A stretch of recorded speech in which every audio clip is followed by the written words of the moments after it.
31 ঘিরে নাশকতার আশঙ্কা মাথায় রেখে নিরাপত্তা বলয় সাজানো হয়েছে। এরই মধ্যে মার্কিন যুক্তরাষ্ট্র তাদের নাগরিকদের জন্য বাংলাদেশে ভ্রমণ সতর্কতা জারি করেছে। এই বিষয়টিকে গুরুত্ব দিয়ে রাজধানীর গুরুত্বপূর্ণ এলাকা এবং হোটেলগুলোতে গোয়েন্দা নজরদারি বাড়ানোর কথা বলছে আইনশৃঙ্খলা বাহিনী। কয়েক ঘন্টা পরেই উঠবে নতুন সূর্য, শুরু হবে খ্রিস্টীয় নতুন বর্ষ। এর আগের রাত অর্থাৎ 31 ডিসেম্বরকে ঘিরে সারা বিশ্বেই চলে উন্মাদনা। বর্ষবরণে কমতি থাকে না বাংলাদেশেও। তবে সম্প্রতি দেশের বিভিন্ন স্থানে ধর্মীয় প্রতিষ্ঠান, পুলিশ ও বিদেশি নাগরিকদের উপর হামলা, লেখক, ব্লগার ও প্রকাশকদের উপর হামলার পর নড়ে চড়ে বসে আইন শৃঙ্খলা বাহিনী। তাদের অভিযানে ধরা পড়ে জেএমবি সহ নানা জঙ্গি সংগঠনের সদস্য। উদ্ধার হয় অস্ত্র, গোলাবারুদ।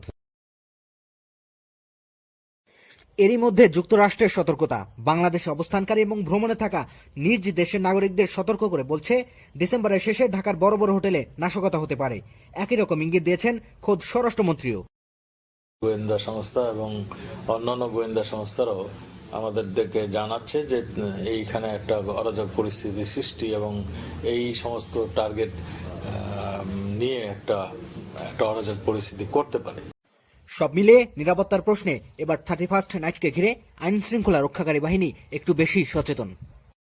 বৃদ্ধি করা হবে এবং বিভিন্ন জায়গায় পিকেট, চেকপোস্ট এগুলো বৃদ্ধি করা হবে এবং প্রচুর সংখ্যক পুলিশ মোতায়েন করা হবে। আনুষঙ্গিক অন্যান্য যে সকল কাজ ইতিমধ্যেই আমরা সম্পন্ন করেছি, চেকপোস্ট থাকবে, টহল থাকবে এবং ভেন্যু বেসিস সেখানে আমাদের গোয়েন্দা নজরদারিও থাকবে।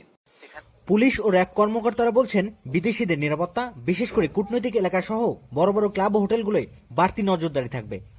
ইমতিয়াজ হোসেন, চ্যানেল 24, ঢাকা।